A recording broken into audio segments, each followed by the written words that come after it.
Pada tahun 2008, India dikejutkan oleh kasus yang aneh dan rumit. Seorang gadis remaja ditemukan tewas di kamar tidurnya yang seharusnya sudah terkunci dari dalam. Anehnya, orang tuanya juga ada di rumah dengan kamar yang bersebelahan, tetapi tidak satupun dari mereka mendengar apapun dari kamarnya pada malam sebelum tubuhnya ditemukan. Tidak lama setelah itu, mayat tersangka juga ditemukan di teras rumah. Lalu, siapakah pelaku sebenarnya? Kali ini, mari kita membahas tentang kasus yang dikenal sebagai pembunuhan ganda Noida. Arushi Talwar yang berusia 13 tahun pada tahun 2008 adalah putri dari pasangan dokter gigi Dr. Rajesh Talwar dan Dr. Nupur Talwar. Lahir pada tanggal 24 Mei 1994, dia adalah anak tunggal dari pasangan tersebut dan sangat disayangi oleh orang tuanya. Keluarga yang sangat berkecukupan ini tinggal di lantai 2 apartemen L32 Jalvayu Vihar di sektor 25 Noida. Arushi adalah seorang siswa di sekolah negeri Delhi dan dikenal sebagai gadis yang cerdas dan menawan. Dia suka menari dan memendam impian untuk berkeliling dunia. Masa depannya menjanjikan. Ia lahir dari keluarga kaya dan terhormat. Kedua orang tuanya, Rajesh dan Nupur, membuka sebuah klinik gigi di sektor 27 Noida dan merupakan profesional terhormat di komunitas mereka. Selain itu, Rajesh juga menjabat sebagai kepala departemen gigi di Rumah Sakit Fortis dan juga mengajar di ITS Dental College. Karena jadwal kerja mereka yang padat dan sering harus lembur hingga larut malam, mereka meminta bantuan untuk berbagai tugas di rumah mereka. Mereka sebelumnya memperkerjakan Vishnu Sharma untuk membantu baik di rumah maupun di klinik mereka. Karena seringnya Vishnu bepergian, ia sering merekomendasikan kerabat atau temannya sebagai pengganti sementara. Salah satu rekomendasi tersebut adalah Uresh Sharma yang bekerja sebagai sopir keluarga. Selain itu, mereka juga mempekerjakan seorang ART untuk membantu pekerjaan rumah tangga. Orang lain yang diperkenalkan Vishnu adalah Hemraj Panjade yang berusia 45 tahun. Namun kemudian, Rajesh memutuskan untuk memperkerjakan Hemraj secara permanen, menyebabkan Vishnu tidak lagi diperlukan oleh keluarga itu. Hemraj disediakan sebuah kamar di apartemen keluarga itu. Dikenal dapat diandalkan, Hemraj mulai bekerja lebih awal setiap harinya untuk menjalankan tugasnya, seperti mengambil susu atau membeli bahan makanan.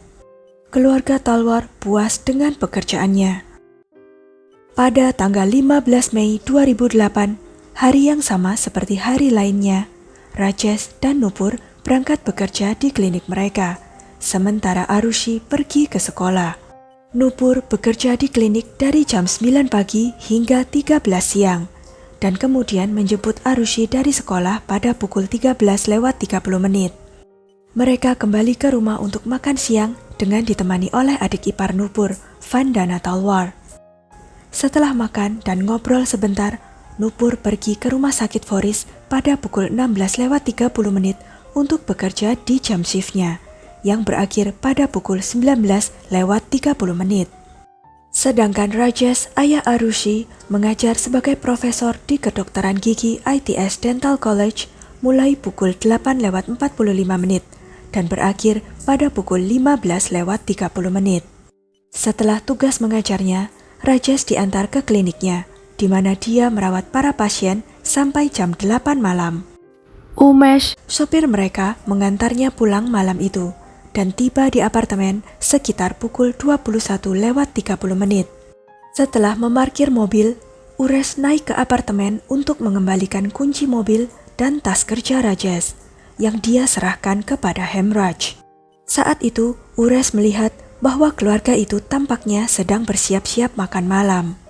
Uresh diyakini sebagai orang luar terakhir yang melihat Arushi dan Hemraj sebelum peristiwa tragis terjadi.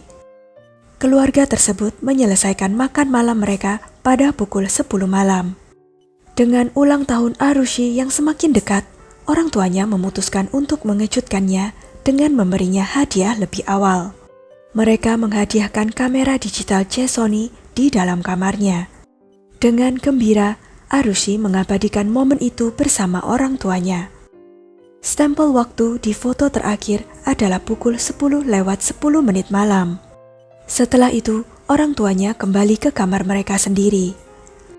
Meskipun sudah larut malam, Rajesh masih sibuk dengan pekerjaannya, termasuk mengirim email, memeriksa berita pasar saham, dan browsing situs web kedokteran gigi. Rajesh kemudian meminta Nupur untuk mengaktifkan router internet yang terletak di kamar Arushi. Karena pintu kamar Arushi hanya bisa dibuka dari dalam, Nupur harus menggetuk pintunya atau menggunakan kunci cadangan yang terletak di laci samping tempat tidurnya untuk masuk. Saat masuk ke kamarnya, Nupur melihat Arushi sedang membaca buku. Setelah mengucapkan selamat malam kepada putrinya, Nupur keluar dan menutup pintu di belakangnya. Menjelang tengah malam, teman Arushi, Anmol, mencoba menghubunginya lewat ponsel dan telepon rumahnya, tetapi tidak berhasil. Pada pukul 12:30 malam, Anmol mengirim SMS di mana ponsel Arushi sudah tidak aktif. Sedangkan aktivitas terakhir yang tercatat di router internet adalah pukul 12:08 malam, yang mengindikasikan bahwa Rajesh masih online hingga saat itu. Pada pagi hari tanggal 16 Mei 2008, Bharati Mandal, ART keluarga itu, tiba di apartemen mereka sekitar pukul 6 pagi. Adalah hal yang aneh bagi Bharati Mandal ketika Hemraj, yang biasanya menjadi orang pertama yang bangun, tidak merespon setelah beberapa kali ia membunyikan bel. Setelah agak lama menunggu, Nupur akhirnya membuka pintu dalam, sambil mengomel karena ketidakhadiran Hemraj, dan mempertanyakan mengapa dia tidak mengunci pintu luar. Mereka berdua kemudian berpikir mungkin Hemraj sedang keluar untuk melakukan tugas paginya. Saat keluar kamar, Rajesh menemukan botol whisky Scottnya yang setengah kosong ada di meja ruang tamu. Baik dia maupun Nupur tidak ingat telah meletakkannya di sana. Ditambah dengan menghilangnya Hemraj secara misterius, membuat mereka mulai bertanya-tanya apa yang terjadi. Mereka kemudian bergegas memeriksa ke kamar Arushi, sambil berharap pintunya terkunci. Tapi yang membuat mereka mulai ngeri, pintunya ternyata tidak terkunci. Saat masuk, mereka menemukan pemandangan yang mengerikan. Arushi berada di atas tempat tidurnya di tengah genangan darahnya sendiri. Dalam keterkejutan dan dalam keadaan panik, Bharati segera berlari keluar untuk mencari bantuan dari tetangga. Sebelum polisi tiba, apartemen sudah penuh dengan orang-orang yang ingin tahu dan secara tidak sengaja mengkontaminasi tempat kejadian perkara. Rajesh dan Nupur dalam kesedihan, syok, dan kemarahan secara spontan langsung menuduh Hemraj yang melakukan kekejaman itu. Pada saat polisi tiba, sekitar 15 orang telah berkumpul di ruang tamu dan 5-6 orang berada di kamar tidur Rajesh dan Nupur. Kondisi TKP sangat kacau karena telah diinjak-injak banyak orang. Media dengan cepat berkumpul di sana pada pukul 8 pagi. Sedangkan jenazah Arushi dipindahkan untuk diotopsi pada pukul 8:30 pagi. Hasil otopsi menyatakan bahwa Arushi menderita trauma benda tumpul di atas mata kirinya dan cedera pada tulang tengkoraknya yang berukuran 4x3 cm. Di samping itu, lehernya mengalami sayatan sedalam 6 cm dengan panjang 14 cm. Ahli forensik menyimpulkan bahwa luka di lehernya terjadi setelah kematiannya akibat trauma benda tumpul di kepalanya. Ketelitian dari sayatan di lehernya menunjukkan bahwa luka tersebut disebabkan oleh pembedahan yang akurat dengan target arteri di leher dan tenggorokan. Dr. Sunil yang mengadakan pemeriksaan lebih lanjut melaporkan bahwa tidak ada bukti penyerangan seksual maupun adanya DNA asing di area genital Arushi. Jenazah Arushi kemudian dibawa kembali ke apartemen pada pukul 10 malam pada hari yang sama dengan dialasi balok es. Rajesh dan Nupur merencanakan untuk melakukan kremasi secepatnya pada Arushi. Tindakan ini menimbulkan keheranan, karena masyarakat menganggap keputusan untuk segera mengkremasi Arushi sebagai tindakan yang tergesa-gesa, terutama sebelum penyelidikan yang menyeluruh dapat dilakukan. Anehnya lagi, apartemen mereka yang menjadi TKP segera dibersihkan, termasuk kamar Arushi. Rajesh menyebutkan bahwa tubuh Arushi membusuk dengan cepat, dan mereka juga menegaskan bahwa mereka telah mendapat izin untuk membersihkan apartemen mereka dari petugas yang yakin mereka telah mengumpulkan cukup bukti. Kasur dan bantal yang berlumuran darah disimpan untuk barang bukti, sementara sisa barang-barang yang lain akan dibuang. Saat itu, pintu teras luar apartemen Rajesh terkunci, dan kuncinya hilang. Jadi, barang-barang yang akan dibuang, termasuk es yang digunakan untuk mengawetkan jenazah Arushi, dititipkan di teras tetangga. Kremasi dilakukan pada pukul 4 sore di hari berikutnya. Seorang pengunjung melihat pegangan pintu teras bernoda darah pada hari Arushi ditemukan. Namun polisi pada awalnya menolak informasi ini, sebagian besar karena keterangan saksi yang bertentangan, dan juga Ares mengklaim bahwa dia tidak dapat menemukan kunci cadangan pintu teras. Keesokan harinya, tanggal 17 Mei, petugas polisi Kakak Gutam berada di apartemen Rajesh untuk penyelidikan tambahan. Setelah ditunjukkan noda darah oleh saudara ipar Rajesh, dia setuju untuk menyelidiki kasus itu lebih lanjut. Hilangnya kunci cadangan menyebabkan petugas masuk secara paksa dengan merusak kunci pintu. Saat berhasil membuka pintu, mereka menemukan tubuh yang sudah membusuk tepat di depan generator AC. Kabar ini disampaikan kepada Rajesh dan Nupur yang sedang menuju ke Haridwar untuk ritual penyebaran abu. Setelah mendengar kabar itu, Rajesh dan Nupur segera kembali ke apartemen mereka. Nupur menunggu di dalam mobil, sementara Rajesh naik ke apartemen mereka, dihadapkan pada pemandangan mengerikan di teras. Dia mengamati jejak darah yang menunjukkan bahwa mayat tersebut mungkin telah diseret. Karena pembusukan yang parah, Rajesh mengatakan tidak dapat mengidentifikasi mayat tersebut. Namun, seorang teman Hemraj mengenalinya. Hasil otopsi Hemraj mengungkapkan dia menderita luka benda tumpul di bagian belakang kepala, mirip dengan luka Arushi. Dan kedua korban sama-sama mengalami luka sayatan di leher, dan tidak menunjukkan tanda-tanda kematian karena kekurangan oksigen. Pengacara Rajesh menyebutkan saksi melihat rambut di mulut Hemraj, kemungkinan berasal dari pelaku. Namun petunjuk ini tidak diselidiki lebih lanjut oleh polisi. Sorotan media semakin intensif dengan ditemukannya mayat pria yang awalnya diduga sebagai pembunuhnya, ditemukan telah meninggal dengan cara yang sama di tempat yang berdekatan. Ada indikasi yang jelas untuk menyembunyikan jenazah dengan ditutupi bed cover yang disampirkan di atas panggangan besi di dekatnya. Sebuah cetakan telapak tangan berdarah menunjukkan bahwa Hemraj mungkin mencoba merangkak pada saat-saat terakhir di hidupnya. Yang mengejutkan, polisi bukannya menyelidiki calon tersangka yang mungkin menyimpan kebencian terhadap keluarga tersebut dan yang familiar dengan letak-letak di apartemen. Tapi polisi malah mulai mencurigai Rajesh dan Nupur. Polisi tidak bisa percaya bagaimana Rajesh dan Nupur tidak mendengar keributan apapun pada malam pembunuhan itu. Sedangkan pintu kamar Arushi hanya bisa diakses dari dalam atau dengan kunci yang diletakkan di meja sebelah tempat tidur Nupur.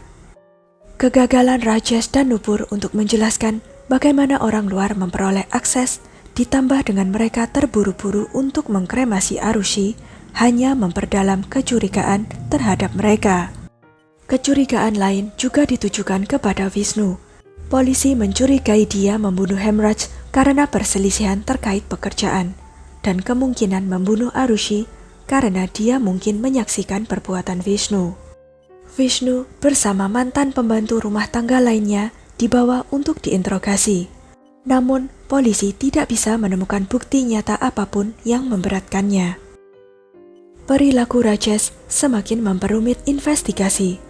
Laporan mengklaim bahwa dia menekan polisi untuk mengalihkan perhatian mereka dari apartemennya dan mencari Hemraj pada tanggal 16 Mei, bahkan menawarkan sejumlah uang untuk mempercepat proses. Penundaannya yang berkepanjangan dalam memberikan kunci terasnya dan klaimnya yang tidak mengenali Hemraj yang telah bekerja dengannya mencurigakan.